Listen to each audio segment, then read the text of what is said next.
Olá, eu sou Yuri Vieira e este é o podcast do blog Garganta de Fogo, apresentando o sexto bate-papo com o filósofo Olavo de Carvalho, lado B. Então, assim, discutir religião é uma coisa extremamente não dá para discutir, mas complicada. Toda discussão tem que ser com base no conhecimento dos fatos, nos dados da experiência. Como a pessoa não tem isso, então elas pegam palavras e imantam essas palavras com um poder mágico, tá entendendo? E discutem em torno das palavras. No Brasil, isso aí é a única coisa que as pessoas sabem fazer. Elas acham que pensar é isto. É você formar uma frase, tá certo? Depois você falar outras frases que confirmam a mesma frase. Quando você espreme a frase para saber a que fatos da ordem concreta aquilo corresponde, você vê que é impossível. Na verdade, é uma discussão formal. É uma discussão, não, é verbal. É verbal. Lógica... são palavras, e as palavras provocam reações emocionais imediatas, sem passar pela representação da realidade. Entendeu? Isso aí é o modo brasileiro de pensar. Se é que isso é pensar, tá certo? Isso para mim não é pensar, é somente falar, né? O brasileiro, quando ele consegue, o brasileiro sendo analfabeto, ele tem pouco domínio da linguagem, então quando ele consegue formar uma frase, aquilo deu tanto trabalho para ele, ele se sente tão vitorioso quando conseguiu formar a frase que ele acredita nela. Acredita que ela é a realidade pelo simples fato de que ele conseguiu dizê-la, conseguiu formulá-la, entendeu? E a formulação da frase é o ato mágico pelo qual o sujeito acha que ele apreendeu a realidade. Então você vê, o aprendizado da linguagem vem antes do conhecimento da vida. Quer dizer, um garoto de 14 anos, por exemplo, ele tem que ter mais ou menos o domínio da língua, tá certo? Ele tem que ser capaz de falar, né? Mas ele nunca tem conhecimento dos fatos. O conhecimento dos fatos demora mais 30, 40, 50 anos para ele adquirir, né? Como no Brasil todo mundo é obrigado a tomar posição já na adolescência, então você já tem uma série de opiniões que são feitas, construídas exclusivamente em torno de reações emocionais a palavras. É claro que isso também pode acontecer em todo lugar, mas como no Brasil, não tem, porque no Brasil só existe isso. Toda discussão pública no Brasil é discussão em torno de palavras imantadas, você está entendendo? De valores emocionais. E só isso, quer dizer, é discussão de maluco, da coisa que está totalmente fora da realidade sempre. Porque para você ter alguma apreensão da realidade, você precisa justamente, vamos dizer, se desencantar desses aglomerados mágicos de palavras e emoções e buscar, assim, por trás da palavra, quais são os fatos concretos, os dados de experiência concreta a que se refere. Quando você vai fazer isso, você vê que muitas vezes uma mesma frase ela pode designar 10 ou 20 fenômenos totalmente diferentes. E se você toma uma posição unívoca em função da frase, você está tomando posição em face de quimeras, de coisas que não existem, né? Então, só uma pergunta, hein? Deus e Alá são a mesma pessoa? Peraí, que Deus? O Deus, então, nosso Alá, Deus. Você vê que tem um artigo, Al, né? Al é o nosso O, certo? E Lá, que é L-A-H, na verdade é L-A-T, porque em árabe o T com 2 pontinhos em cima, o H com 2 pontinhos em cima vira T, seria Al-Lat, L-A-T, né? É um conceito abstrato e não um nome, né? Deus para nós é nome próprio, né? Certo. E Allah, não, é um conceito abstrato, é a divindade. Então, é a mesma coisa? É e não é. É na medida em que essa pessoa concreta corresponde, vamos dizer, àquele conceito abstrato. Mas o conceito abstrato, evidentemente, não tem as características vamos dizer, da individualidade concreta, né? Então, assim, para os muçulmanos, Deus não tem a personalidade, tipo a gente tem a personalidade do Pai. Não. É só a divindade, a fonte ali. Por isso que Maomé em língua árabe, só há um profeta, né? Dizer que Deus teve um filho soa muito esquisito. No Corão eles descem a lenha nessa história. Não, mas eles podem descer a lenha, porque na verdade o que eles estão descendo a lenha é outra coisa, que não aquilo que o cristão entende quando ele fala em Deus Pai. Essa também uma controvérsia, mais uma controvérsia de palavras imantadas de emoções, você está entendendo? Mas, por exemplo, para o cristão, se Deus é Pai, então todos os seres humanos são irmãos. Presta atenção, você dizer Deus Pai é uma figura de linguagem, É uma figura de linguagem? Não é um conceito. Ah, tá. Pai é uma relação humana, uma relação que você observa na geração, né? O humano ou animal. Né? Sim. O ser humano pode ser pai do outro, e um animal pode ser pai do outro. Tá certo? Porque existe uma geração. A geração quer dizer que aquele que foi gerado não existia antes dele ser gerado. Então, para vamos dizer, expressar a relação que existe entre Deus enquanto onipotência e Deus enquanto inteligência, se diz que um é pai do outro, mas que não é pai no sentido histórico, que um dia ele gerou. Não, é a geração eterna. Assim como, por exemplo, o ato da sua inteligência está continuamente sendo gerado por essa inteligência, está entendendo? Dá para entender? Sim. Então é nesse sentido que mas se fala de Deus Pai, você está entendendo? Mas então daí não se pode implicar então que a nossa relação uns com os outros deva ser fraterna, de irmãos? Metaforicamente, mas a primeira dupla de irmãos que aparece na Bíblia, um já mata o outro. Quer dizer que a fraternidade também não é lá essa grande coisa que estão falando. Começa com Caim e Abel. Então, mas também são palavras imantadas, né? Fraternidade. Por que a fraternidade deveria ser tão linda, né? Se já começam um matando o outro. Porque, por exemplo, pelo que eu pude entender dos muçulmanos, é que eles têm uma relação fraterna com quem é convertido ao Islã, né? Quem é infiel, sabe? É como você estava falando aquela vez dos marxistas, do PT e tal. Eles têm uma diferença ontológica. E para quem é cristão, o cara que não é cristão, ele vê aquele como um irmão que não sabe ainda que é seu irmão, entendeu? Ou estou errado? Olha, primeiro esse negócio de irmãos, quando você começa a falar de irmão, eu já fico com medo, entendeu? Eu fico falando, meus irmãos, eu me escondo embaixo da cama, eu tenho horror disso aí. Eu lembro do Dom Paulo levar isso. Você tá falando igual a Hilda agora. Começa a ficar com medo. Por esse negócio de irmãos, fraternidade, sai pra lá. Eu lembro da campanha da fraternidade, pelo amor de Deus. Então, você veja, a diferença mas só uma coisa lá. O ingresso no Islã é o ingresso numa comunidade. O ingresso se faz mediante uma declaração pública. Quer dizer, o sujeito tem que chegar diante de uma comunidade islâmica e declarar que só Deus é Deus e Maomé é seu profeta.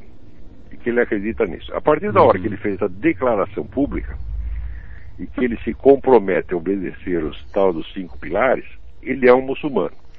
É um membro da comunidade. Se ele fez isso da boca para fora, não interessa. Ele é membro da comunidade do mesmo jeito. Agora, no cristianismo, não. O cristão é um processo de conversão, um processo interno misterioso que pode acontecer na cabeça de um sujeito sozinho que mora lá no cu do Judas e que nunca ninguém viu. Você está entendendo? Pode haver uma conversão secreta que se dá na alma do cara sem que ele conte para ninguém. Por exemplo, se ele está num meio anticristão, então ele, muito anticristão com perseguição, ele se converte em segredo perante Deus e pode acontecer isso. Isso quer dizer que a conversão no cristianismo é um processo informal, pessoal e que pode ser secreto. Você está entendendo? Não é a entrada numa comunidade. Você está entendendo? Nem mesmo o batismo é a entrada numa comunidade nesse sentido. É numa comunidade espiritual apenas. Você está entendendo? Por exemplo, você está lá numa ilha. O nego li aqui a Bíblia e gostei disso e quero me converter. Você pode batizar o cara, tá entendendo? E depois vocês dois moram na ilha, ninguém fica sabendo, né? Mas valeu perante Deus. Você tá entendendo? Isso quer dizer que a conversão e na verdade o próprio batismo é um mistério entre você e Deus, tá entendendo? Não tem esse sentido, por assim dizer, cívico que tem no Islã. formal e cívico. Entendeu? Uhum. Então esse negócio de irmão também é tudo... faz parte, eu odeio esse termo porque entrou na linguagem da propaganda, da publicidade, né, contemporânea. Né? Mas você não acha que está aí a chave também para se identificar uma religião verdadeira? O quê? A questão da fraternidade entre os homens. Eu sei que tem a Revolução Francesa, não, a fraternidade, fatou isso, pronto. toda, Ele falou em fraternidade, já vi a guilhotina, porra. Mas é porque ele está esvaziado do conteúdo religioso, né? Do conteúdo, mas quando tinha o conteúdo religioso, eles também da queimavam. Experiência religiosa.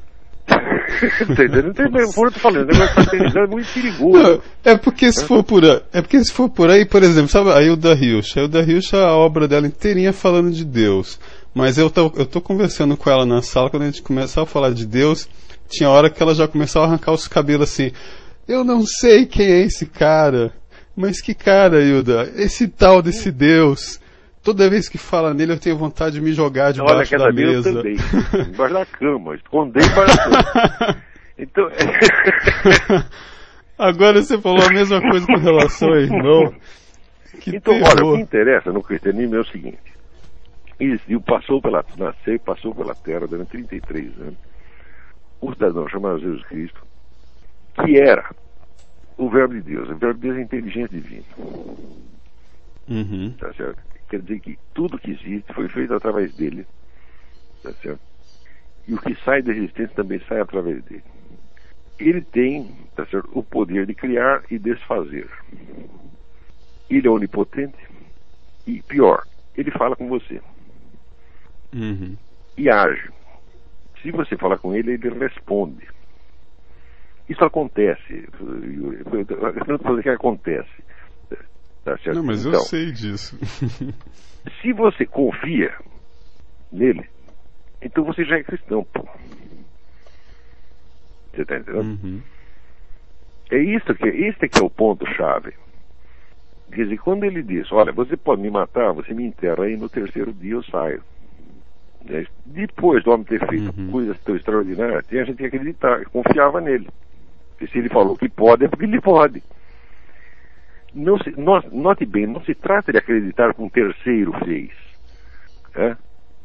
Daí seria fé no sentido de crença. Você está entendendo? Trata-se de confiar que aquele homem pode fazer o que ele diz que vai fazer. Você está entendendo? Uhum. Então, vamos dizer, é isso aí que vai marcar essa diferença específica do cristianismo. E, hoje em dia, a maior parte das discussões ignora esse negócio. Você está entendendo? Quer dizer, tem um monte de nego aqui que acha, inclusive, que é cristão, mas que ele não aposta nesse poder do nosso Senhor Jesus Cristo. Então, se ele não aposta, ele não confia. Se ele não confia, não é cristão. Certo. Você está entendendo? Mesmo porque, vamos dizer, esta aposta é uma coisa que você não pode fazer de uma vez. Porque os seres humanos, eles não são unívocos. Nós somos compostos de muitas camadas de componentes, você está entendendo? Você tem componentes genéticos, você tem componentes culturais, você tem componentes que são, vamos dizer, fisioquímicos que saem da alimentação que você tem. Tem tudo isso para a gente, né? Quando a gente diz que concorda com uma coisa, discorda, digo, bom, um pedaço eu concordo, aquele pedaço que está pensando naquele momento concorda, mas você não sabe se tem a concordância profunda.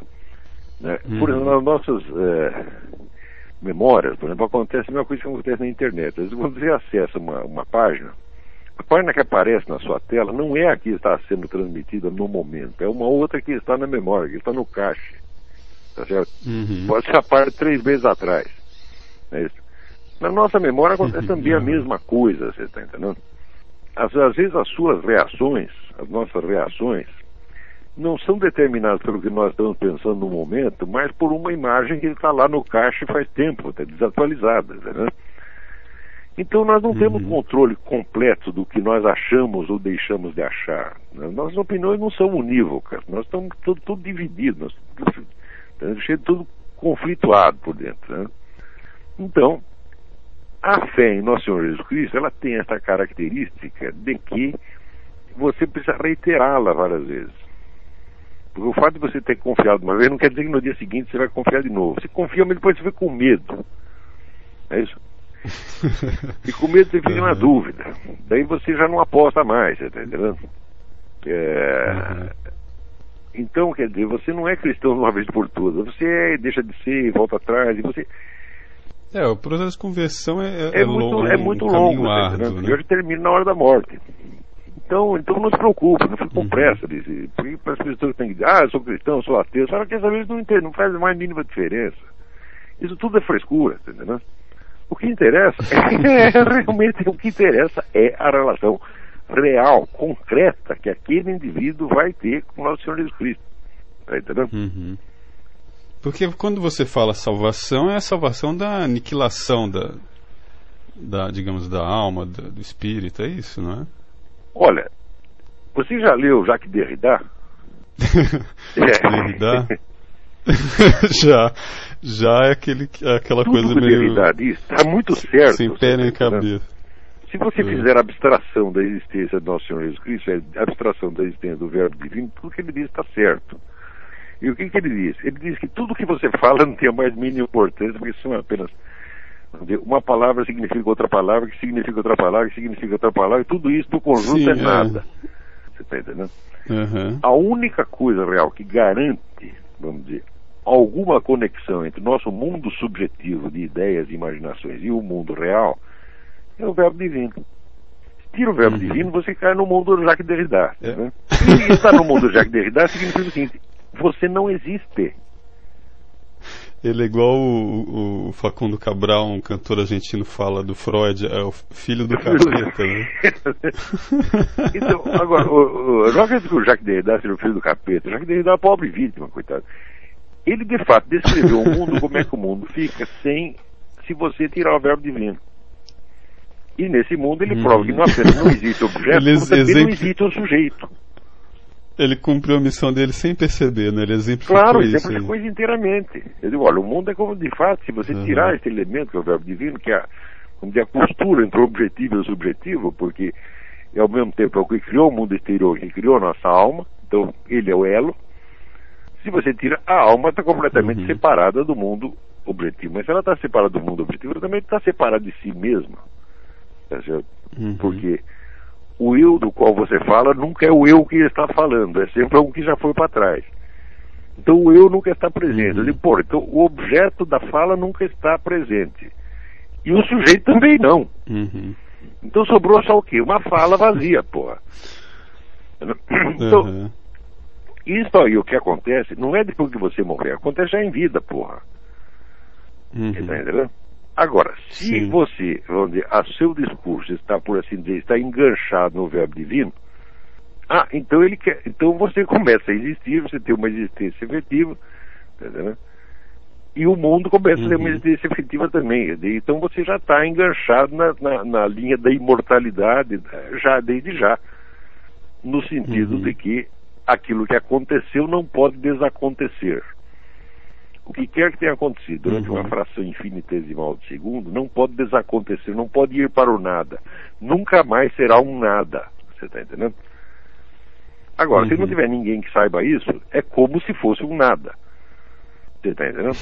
Então, a memória de Deus é o lugar da imortalidade. Você está entendendo? Sim. Então, isso aí é nesse sentido que você tem que pensar em salvação. Agora, a maior parte das pessoas que pensa em salvação, pensa mais num sentido quase material, você está entendendo? Que você vai, como é que se diz? Depois que você morre, vai sobrar uma alminha sua. Eu digo, não vai sobrar alminha nenhuma, meu filho. Você depende de Deus lembrar de você. Se ele não quiser lembrar, ele não lembra. Se ele não pensar em você, você não existe, pô. Entendeu? Olá, eu conversei com você uma vez aí por telefone também, eu comentei sobre o livro de Urântia, né? Eu te falei que se não fosse o livro de Urântia, eu não teria a fé em Cristo, em Deus como eu tenho. Você falou, muita gente também só tem a fé em Cristo através do diabo, né? Claro. Tem gente que chega a Deus até pelo diabo, ou seja, né? Bom... eu já estou lendo esse livro há 10 anos. Ano que vem eu vou fazer 10 anos que eu estou lendo o livro de Urântia. e como minha vida acadêmica foi para as picas, eu estou me propondo a estudar mais a fundo esse livro para ver, afinal de contas, se ele tem algum fundamento enquanto revelação mesmo ou não. Eu queria saber de você como que a gente vê, você não vai chegar à conclusão que não vou chegar eu nunca. aposto as 2 bolas no saco, eu apostaria 3 se tivesse. Tá entendendo? Você não vai chegar a essa conclusão. Eu não vou chegar à conclusão. Você não vai chegar, porque se você pegar, vamos dizer, o próprio Evangelho decidir fazer esse Evangelho, você também não chega à conclusão. Por quê? Porque falta mediação. Mediação só tem uma. É Nosso Senhor Jesus Cristo. Entendeu? E não é Nosso Senhor Jesus Cristo como personagem de um livro. É como é que se diz? É a pessoa real. Sim. Você entendeu? A qual você fala, diz, olha, eu estou doente, eu estou com um bicho de pé, eu estou com hemorroida, e os caras não conseguem curar, então você cura, por favor, porque você pode. É esta pessoa que responde efetivamente. Não depende da sua fé de maneira alguma. A fé depende da sua confiança. Fé no sentido de crença não depende da sua confiança nele. Se você não tem confiança no sujeito, você não vai pedir um favor para ele, vai? E se pedir sem confiança, ele vai perceber e vai ficar ofendido. Então, isto aí é que é a única coisa decisiva. Toda e qualquer resposta só vem através daí. Então só uma coisa, voltando ao que você estava falando então sobre o Corão, por exemplo, e no caso foi o Corão revelado você quer enrolar a cabeça do muçulmano? Você diz para ele o seguinte, olha aqui, meu filho, aí no Islã você diz que Jesus Cristo é o verbo divino, Kalimatullah, e você diz por outro lado que o Corão é o verbo divino, Kalimatullah. Então Jesus é o Corão. E se Jesus é o Corão, ele não pode ser somente um profeta, ele é algo mais do que um profeta. Saia dessa se puder. Não tem saída. Entendeu? Então, por exemplo, na época do Maomé o pessoal jogava bosta, né? Jogava cocô, jogava pedra, porque ele falava que você é louco, querer dizer que é o profeta, que o Corão é a palavra, é o verbo divino. Ou seja, foi só no correr da história, quando a civilização islâmica se tornou uma civilização islâmica, que o negócio passou a ser visto como a revelação mesmo? Sim. Não é? Então, por exemplo, se esse livro de Urantia, só daqui a 1000 anos existe uma sociedade mundial, aí sim poderia se dizer que ele foi uma revelação. Só a partir do momento que ele criasse uma civilização. Não, precisa ver que se ele tem os elementos em si para criar uma civilização. Porque na verdade ele fala de Jesus mesmo. Então ele já está dentro de uma outra revelação. Então ele não pode ser uma revelação. Olha, eu acho que um dos critérios decisivos é o seguinte, você vê, por exemplo, a Bíblia. Existe um livro muito interessante do Northrop Frye, do crítico canadense, que mostra que todos os enredos da literatura ocidental não são senão variações de temas da Bíblia. Tá certo? Mas se os enredos, o que são os enredos de romance? São os enredos de vidas possíveis. Se o conjunto dos modelos de vidas possíveis está na Bíblia, o conjunto dos modelos de vidas reais também está na Bíblia. Isto quer dizer que nada pode acontecer a você, nada, que não esteja prefigurado na Bíblia. Você está entendendo? Então não é que você vai interpretar a Bíblia, ao contrário, você vai interpretar os acontecimentos da sua vida à luz da Bíblia. A Bíblia não pode ser interpretada. Por quê? Porque ela é o verbo divino. Ela é que interpreta, ó raios. Você está entendendo? Então o que você tem que deixar é que a Bíblia interpreta a sua vida, não você interpretá-la. Entendeu? Então eu digo, olha, a Bíblia em si mesma, ela é incompreensível, mas através dela você compreende o que acontece. É assim como você não compreende a inteligência. Você não compreende nem mesmo a sua inteligência, quanto mais a inteligência de Deus. Ela não está aí para ser compreendida, ela está para compreender. Então, é questão de você se abrir para isso, tá entendendo? É a famosa distinção do Henri Bergson, que não é um grande filósofo, mas nessa ele acertou em cheio, da alma fechada e a alma aberta. A alma aberta é aquela que deixa que aquilo que é superior a ela penetre nela e a ilumine e a faça ver as coisas mais claro. E a alma fechada é aquela que é ao contrário, que não admite nada acima dela e que quer que as estruturas dela abranjam a realidade. Você está entendendo? Então, como dizia o Chesterton, a diferença do poeta e o louco é que o poeta põe a cabeça no mundo e o louco põe o mundo na cabeça. Então é isso. Olha, custou muito para entender isso, tá entendendo? Mas eu acho que foi até o dia que eu comecei a entender isso, eu era excepcionalmente burro. Porque eu queria eu mesmo entender as coisas. Com a minha cabeça, dentro dos meus esquemas. Isso não é possível. Às vezes, para você entender uma coisa, os seus esquemas têm que se ampliar formidavelmente. E você mesmo não pode fazer isso. Você tem que deixar que uma inteligência muito superior ilumine a sua. E então você dorme sem saber, acorda sabendo. Não foi você que pensou aquilo. Isso aí não aconteceu muitas vezes. Você está entendendo?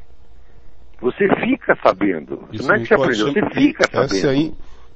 Essa é a intuição intelectual. Não, eu não sei como é o nome disso. Eu sei que você pede para Deus ele te fazer entender, ele faz. Tá. Agora, se você quiser mesmo você rachar sua cabeça, não vai entender coisa nenhuma. Tem o pessoal que fica discutindo para interpreta a Bíblia assim, você não tem nada que interpretar a Bíblia, você jamais vai entender a Bíblia. O que você tem que deixar é que ela explique você para você mesmo. Você está entendendo? Senão você está querendo fazer de Deus um objeto do seu pensamento. Olha, por exemplo, se você quer entender não precisa ser Deus, se você quer entender uma pessoa, né?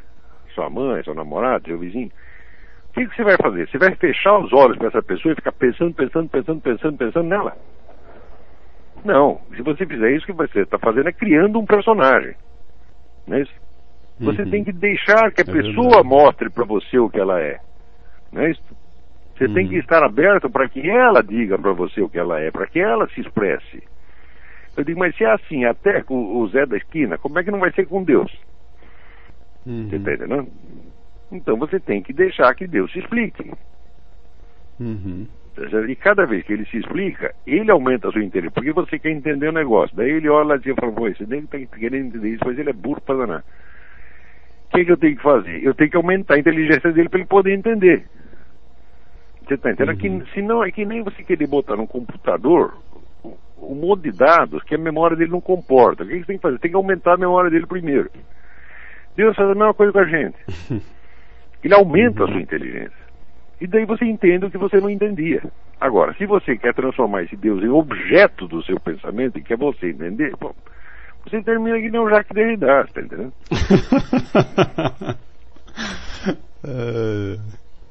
Lá no alojamento da UNB a gente deixava o livro dele justamente do lado da privada. É muito bom lugar. E olha assim, todo desconstrução livro, eu estou escrevendo um artigo sobre isso aí. É apenas um conjunto de pegadinhas absolutamente infernal. Uma vez que você entrou lá dentro, você não consegue sair mais. E ele diz que se você não entrou, você não tem autoridade para falar. Então, então aí é legal, quer dizer, ou eu penso como você, ou então eu não posso falar nada sobre o que você está falando. Eu sou obrigado a ser como você. Então já é uma proposta de cara autoritária. Não é uma proposta que possa ser examinada criticamente. Não pode examinar criticamente. Porque examinar criticamente seria examinar de fora. Se você está de fora, então você não entrou no nosso mundo. Se você não entrou no nosso mundo, você não conhece. Você está entendendo? Sim. É a mesma coisa que o sujeito, você está querendo ter uma opinião sobre homossexualismo, ele diz, não, se você não der para mim, você não tem experiência. Então, né, você vai ter que começar a dar. Daí você dá uma vez e fala, não gostei. Ele diz, não, mas é que a sua experiência não foi suficientemente profunda. Você tem que continuar. Então daí ele te come durante 20 anos, depois de 20 anos você começou a gostar.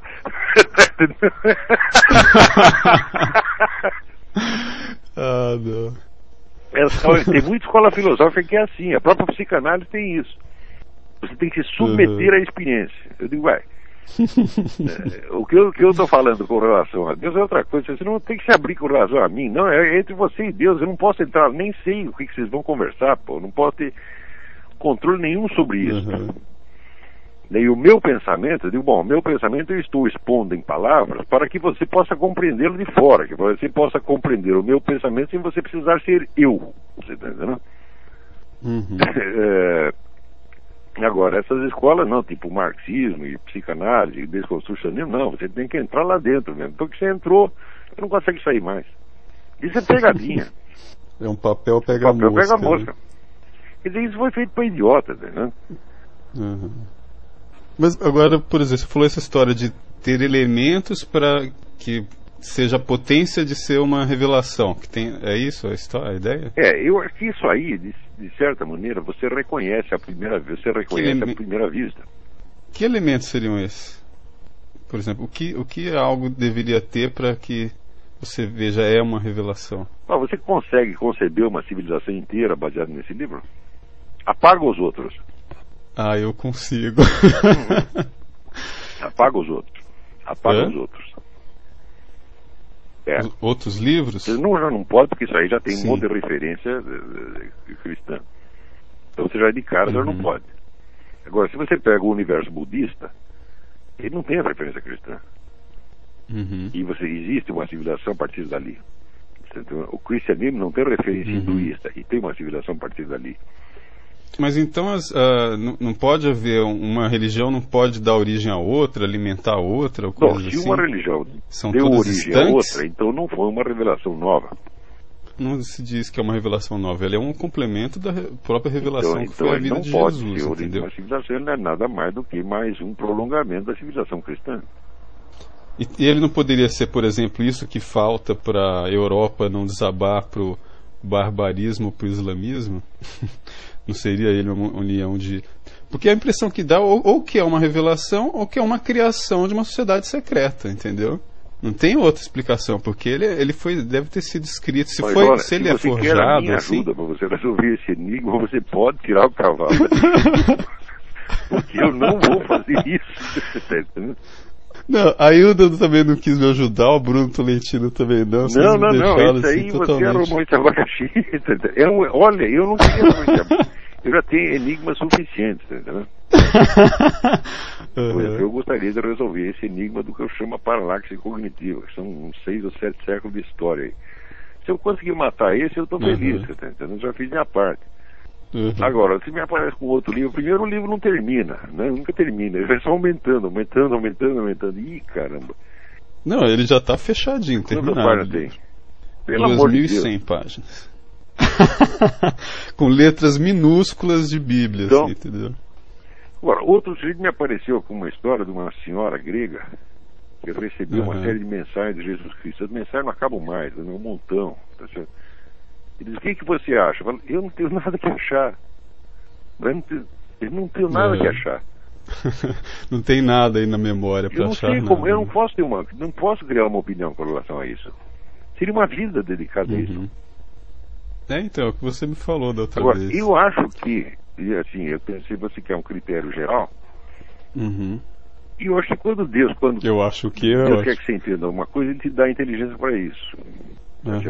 Então, eu não coloco para mim mesmo, eu não me forço a engolir questões, você tá entendendo? Uma questão para chamar a minha atenção, ela, em primeiro lugar, ela tem que demonstrar que ela é muito importante. Porque senão você permite que a sua atenção seja dispersa em 1000 polos de atração. Sabe, um dos elementos que me colocaram a importância dela na frente da minha cara foi algo que você mesmo disse.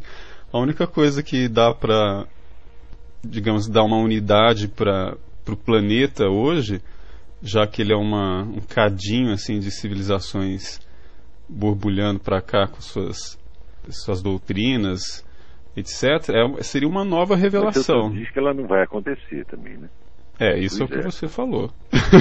Então, eu acho que a unidade planetária não é um problema, efetivamente. Por quê? Porque nunca existiu. A humanidade viveu a sua vida inteira em blocos civilizacionais distantes, sem um saber do outro, e funcionou perfeitamente bem. O que eu acho até que hoje existe um intercâmbio excessivo, você está entendendo? Criando problemas insolúveis, né? A tal na verdade, quando você pensa em globalização, porque eu mudei aqui para os Estados Unidos, é que a gente vê que esse negócio de globalização é uma balela, porque existem abismos entre as nações, abismos intransponíveis. Essa impressão de, estamos no universo global, aldeia global, isso é uma conversa mole para boi dormir. Né? Eu diariamente topo assim com 10 expressões idiomáticas inglesas que não tem tradução em português e não tem equivalente e que é uma nuance específica deste lugar, deste momento, e que você, com muita convivência, você consegue pegar, mas você não vai conseguir dizer em português, tu está em um abismo, pô. Isso aí existe aos milhares. Abismo cultural, então, bom, o Brasil tem um país que tem 180 milhões de habitantes, e aqui tem os Estados Unidos que tem 300 milhões, um não sabe nada do que acontece no outro e vice-versa, o outro sabe menos ainda do que acontece aqui. Isso em plena globalização. Falei, então não existe globalização no aspecto cultural, isso é uma bobagem. Globalização quer dizer que tem meia dúzia de nego aqui que faz negócio com outra meia dúzia de nego aí. Como, né, esses negros ricos, acho que eles são o centro do mundo, eles acham que está globalizado para todo mundo. Ah, faz-me rir. Está globalizado para eles do ponto de vista econômico. Você está entendendo? Uhum. Quer dizer, porque eles começaram a comerciar com pessoas que não comerciavam antes, eles acham que globalizou tudo. Então é absolutamente ridículo. Agora acontece que esses camaradas, eles sempre têm dinheiro para pagar meia dúzia de intelectuais que escrevem as coisas do jeito que eles acham. E tiram um monte de cópia, distribuem para todo mundo, põe na televisão, põe na internet, e o idiota acredita. E daí começam a discutir uma nova situação, como se a situação existisse. Você está entendendo? Eu digo, olha, mas uma situação que existe, por exemplo, uma situação de globalização, ela deveria poder se traduzir em realidades de experiência que são acessíveis a pessoas concretas. E, portanto, a todas as pessoas que estão dentro da civilização supostamente globalizada. Mas eu vejo que os abismos culturais entre nações, eles continuam a existir, e pior, alguns deles ficam mais fundos a cada dia que passa. Entre os Estados Unidos e o Brasil, então, olha, o abismo é imensurável. Mas imensurável. Então, levaria 40 anos para atualizar o brasileiro mais ou menos com o que está acontecendo aqui. E quando ele terminar de atualizar, ele já está com outros 40 anos atrasado. Uhum. Então, a globalização é só uma... Existe globalização para esses negros que têm dinheiro para ficar viajando de avião para tudo quanto é lado, o tempo todo, entendeu? E que faz negócio na China, na Zâmbia, depois volta, vai para Serra Leoa, daí vai para o Paraguai e volta para Nova York, entendeu? Ele acha que está tudo globalizado. Mas é uma ilusão, evidentemente. Olha, rico, rapaz, rico tem cada ideia. Assim, que você ouve um Jorge Soros falar, me dá vontade de chorar. Na verdade, o mundo dele é o interior do jatinho, né? O cara vive no mundo da lua, você tá entendendo? E ele acha que ele enxerga tudo. Por quê? Porque ele viaja para todo quanto é lugar. Daí eu chego lá pro cara e pergunto do Foro de São Paulo, ele tá dando palpite na América Latina um atrás do outro, né? Fazendo negócio com a Argentina, comprando na Bolívia. Pergunto pra ele do Foro de São Paulo, o cara se atrapalha todo, tenta fingir que... Veja que aquele homem bilionário fazendo esse papel de trouxa na minha frente, tentando fingir que sabe, como um garoto em ginásio interrogado pela professora. Eu digo, que coisa mais deplorável, né? Quer dizer, um homem poderoso que ele podia facilmente me mandar tomar no cu. É isso? Por que ele não mandou? Ah, porque ele não quis dar braço a torcer, que ele não sabia. Então, olha que coisa. Quer dizer, por um lado é um poder enorme, por outro impotência total. Porque nós vivemos num mundo das pessoas que tem muita ilusão, tá entendendo? Então eu não pergunto, não faz aquele teste que eu disse que eu... Você no começo dos meus cursos, que é o negócio dos 4 graus de credibilidade, né? O que eu sei com certeza absoluta, com alto grau de probabilidade, com verossimilhança ou com mera possibilidade?